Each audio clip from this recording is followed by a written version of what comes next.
마태복음 7장부터 한번 시작해 보도록 하겠습니다. 저희가 저번 주부터, 그러니까 처음부터 마태복음을 하고 있는데 5장부터 7장까지가 산상수훈이라고 말씀을 드렸는데, 산상수훈 하면 어렵게 생각하겠지만 산 위에서 산 위에서 하는 설교라서 산상수훈 또는 산상설교라고 합니다. 그래서 예수님의 말씀 중에 가장 엑기스만 모아놓은 부분이 사실 이 마태복음 5장에서 7장 부분입니다. 그래서 저희 나중에 8장에서 보겠지만 마태복음의 저자인 마태도 이 부분을 굉장히 강조하고 있는 걸 알 수 있습니다. 7장부터 계속 보시면, 저희가 5장 6장 이미 했으니까 7장부터 보시면 비판하지 말라라는 부분부터 시작을 합니다. 그래서 비판받지 않으려거든 남들도 비판하지 말라, 이런 내용들이 7장 1절부터 5절까지 나옵니다. 그래서 4절에 보시면 내 눈 속에 들보가 있는데 어찌하여 형제에게 말하기를 나로 내 눈 속에 있는 티를 빼게 하랴. 7장 4절에 이런 말씀들이 나오지 않습니까? 이제 들보라고 하면 엄청 큰 나무를 의미합니다. 그래서 내 눈에 있는 나무는 못 보면서 남의 눈에 있는 이제 먼지, 티끌은 보냐라는 그런 말씀. 원래 비유는 극단적이니까 그런 말씀을 하십니다. 이 말씀을 굳이 왜 하셨을까? 산상설교라는 이 엑기스 설교 중에서 굳이 비판하지 말라라는 얘기를 왜 하셨을까? 평화를 추구하시나라고 생각할 수 있겠지만, 제가 산상설교를 볼 때 뭐를 봐야 된다라고 처음부터 말씀을 드렸냐면, 바리새인들을 항상 떠올리라고 말했습니다. 그러니까 지금 이게 누구한테 하는 말이냐? 물론 당시 제자들과 오늘날 우리에게도 하는 말이지만 누구를 비판하고 있냐면 바리새인들을 비판합니다. 바리새인이라고 하면은 당시 종교 지도자들, 종교의 상위층들, 또는 자기가 하나님에 대해서 잘 안다고 생각하는 사람들이 주로 바리새인이지 않습니까? 그 사람들을 떠올리면 이해하기 가장 쉽습니다. 그래서 7장에서 비판하지 말라는 거를 누구를 두고 하는 말이냐면 바리새인들을 두고 하는 말입니다. 왜냐하면 바리새인들 중에서 특히 남들을 정죄한다라는 것은, 예를 들어서 너 왜 주일 예배 안 왔어? 너 왜 늦었어? 이런 것들을 우리가 보통 정죄라고 하지 않습니까? 나는 이렇게 하는데 너는 왜 그렇게 하지 못해? 라고 하는 게 이제 정죄입니다. 우리 교회에서도 사실 그런 분들과 저를 포함해서 그런 분들이 많지만, 당시 바리새인들은 그게 더 심했다는 겁니다. 근데 이게 바리새인이라서 그런 게 아니라, 그 사람들이 잘못돼서 그런 게 아니라, 열심히 신앙생활을 하는 사람들의 특징 중에 하나로서 이런 모습들이 보입니다. 예를 들어서 누가 우리 공동체 안에서 또는 한국에서 예배 신앙생활 할 때 누가 우리를 정죄합니까? 보통 신앙생활 잘하는 사람들이 우리를 정죄합니다. 그러니까 껄렁껄렁 나오는 사람들이 너 왜 늦었어? 이런 얘기 잘 안 합니다. 열심히 나오는 사람들이 나는 이렇게 하는데 너는 왜 그렇게 하지 못해? 라고 말하지 않습니까? 그래서 이 부분도 바리새인들이 하는 말들을 그대로 비판하시는 겁니다. 바리새인들을 봐라. 자기만 그 앞에 깨끗한 척하고 자기만이 오로지 이런 것들을 행한다라고 믿으니까, 자기가 율법을 지킨다고 생각하니까 남에게 있어서는 비판한다라고 하면서 그런 말씀들을 하십니다. 근데 결국에는 그들 눈 안에도 들보가 있다. 나무가 있는 만큼 그들에게도 잘못된 점, 죄가 있다라는 것들을 말씀하십니다. 우리도 그렇지 않습니까? 신앙생활을 잘 하는데 결국엔 우리도 다 죄인이고, 저를 포함해서 여기 있는 모든 분들도 아마 다 죄인일 겁니다. 근데 죄인이 다른 죄인에게 너 왜 다른 죄를 지었냐라고 할 수 없는 것처럼, 바리새인들 또한 자기들도 율법 좀 지켰다고 해서, 말씀은 조금 안다고 해서 다른 사람들에게 그렇게 할 수 없다라는 것들을 말씀하시는 겁니다. 그 부분이 이제 7장 전반부입니다. 두 번째 가시면 7장 6절에 재밌는 게 나오는데, 거룩한 것을 개에게 주지 말며 너희 진주를 돼지 앞에 던지지 말라. 이 개랑 돼지의 비유를 쓰시지 않습니까? 이게 누구를 말하는 거라면 조금 극단적이긴 하지만 사실 이해를 좀 해주셔야 됩니다. 비유는 극단적입니다.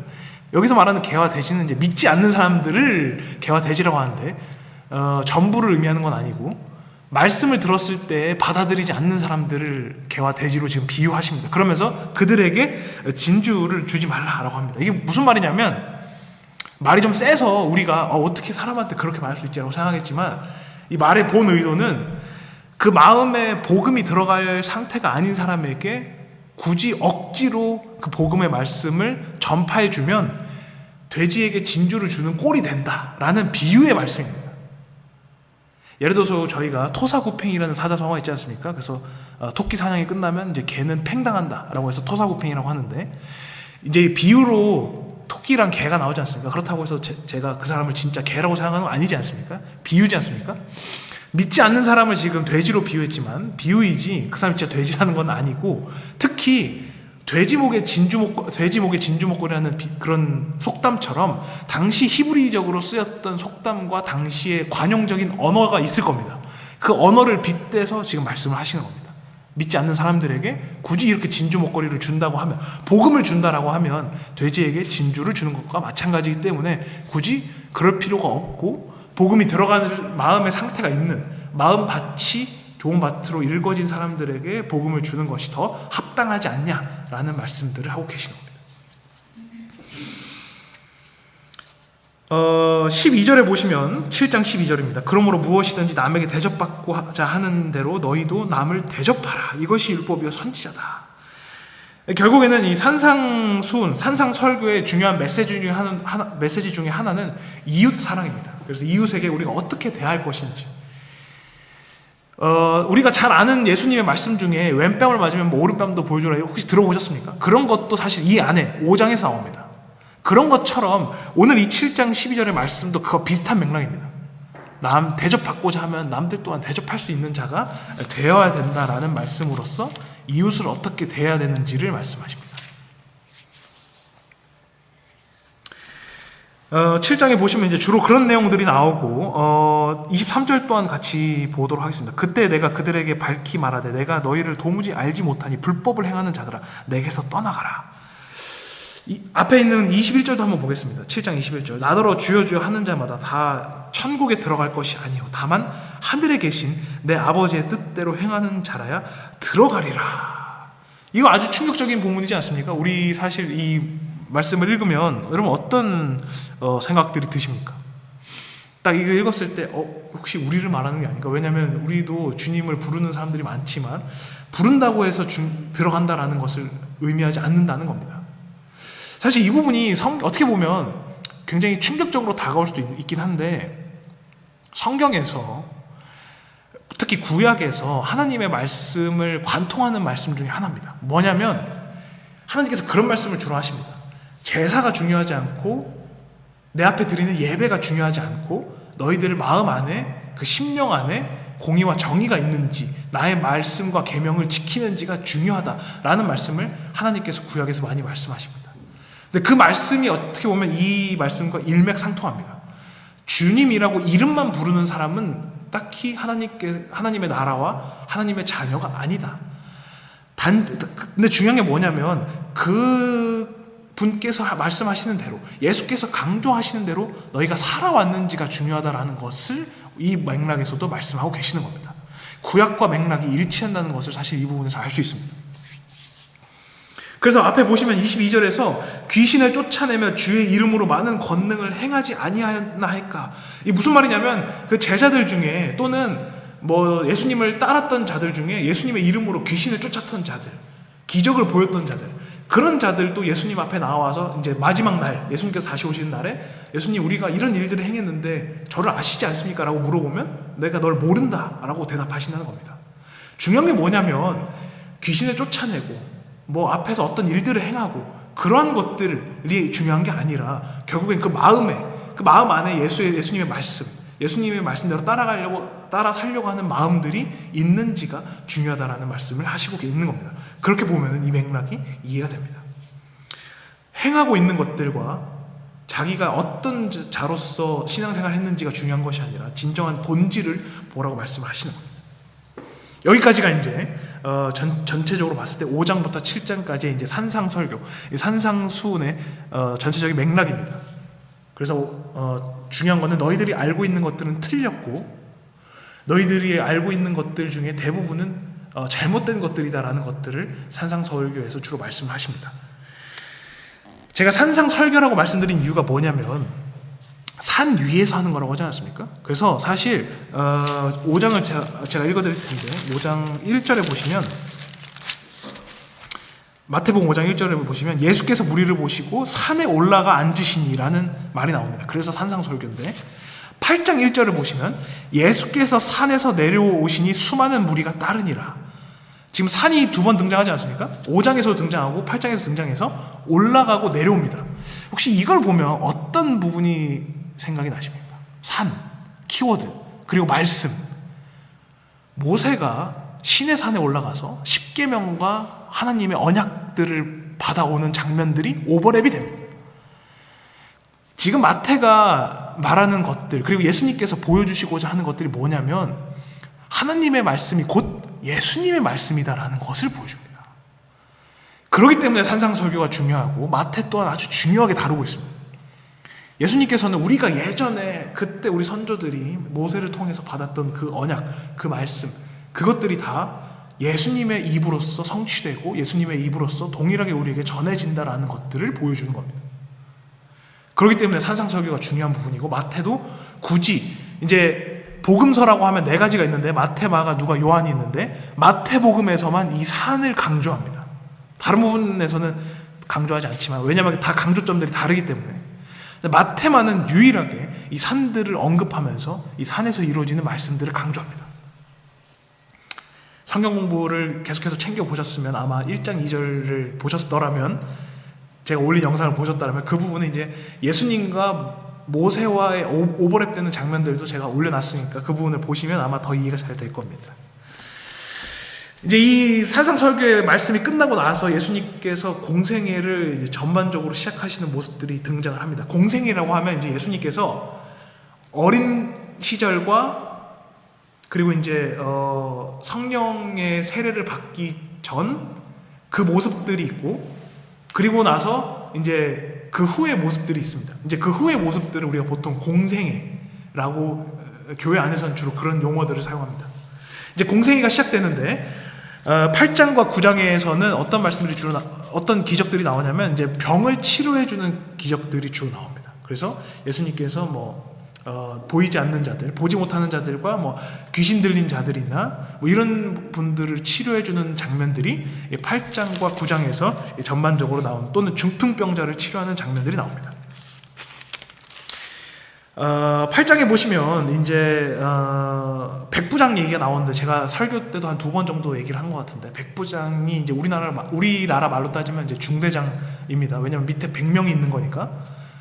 그 중대장이 나와서 자기의 이제 부하가 아프기 때문에 자기의 부하를 좀 치료해달라. 근데 부하를 데리고 온 게 아니라 자기 혼자 예수님 옆에 나와서 저기 이제 저희 숙소에 있는 부하를 좀 낫게 해주세요. 이런 장면이 바로 연달아서 나옵니다.